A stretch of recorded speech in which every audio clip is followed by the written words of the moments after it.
I always suspected my wife was cheating, but nothing could have prepared me for what I discovered. That night, at exactly 11:45 p.m., I watched Cynthia spray her designer perfume, grab her Ben's keys, and head for the door. "Where are you going by this time?"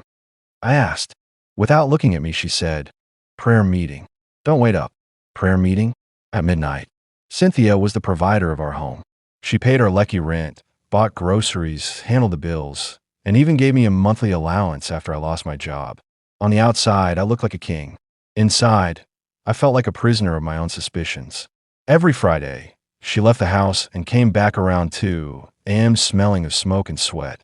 I told myself, this woman has a man outside. Last Friday, I decided to follow her and catch her red-handed. She drove out, and I followed quietly in my old Toyota Camry. I expected a hotel, maybe a senator's mansion, something that made sense.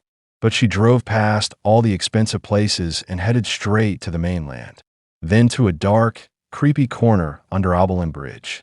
My heart began to pound. She parked her spotless Benz in the mud. I parked far away and walked, hiding behind abandoned buses. Then, out of the shadows, a madman appeared. Dirty, barefoot, hair like a sponge, soaked in dust. His clothes looked like they had survived a war. The smell alone could take someone's breath. I expected Cynthia to run. Instead, my wife knelt down. "My king, I have come," she whispered. The madman sat on an old tire, stretched out his sore-covered leg, and barked, "Clean it." My jaw dropped. Cynthia pulled out a clean handkerchief and began wiping his legs, crying but obeying. When she finished, she opened a cooler of the same fried rice and turkey we ate earlier at home and fed him with her hands. After eating, the madman stood and placed his filthy hand on her head. "Your wealth is renewed. Go." Then my wife, my elegant, classy wife, kissed his feet.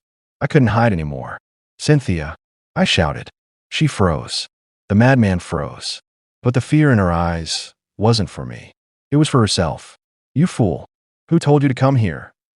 the madman said, in perfect English. My blood turned to ice.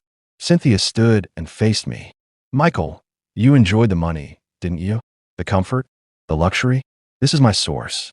He carries the curse, so I can carry the glory. But nobody must ever see us." The madman laughed, a horrible, animal-like laugh. "Since he has seen us," he said, pointing at me, "he must take the burden."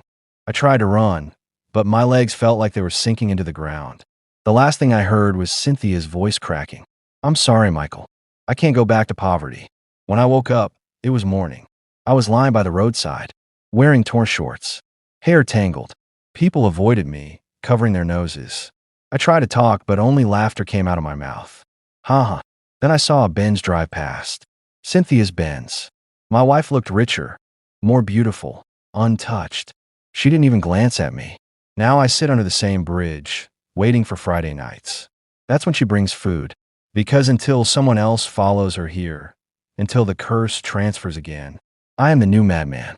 Be careful what you envy. Not every wealth is clean. Some people's riches are built on darkness you cannot see. Are you sure you know the source of the money you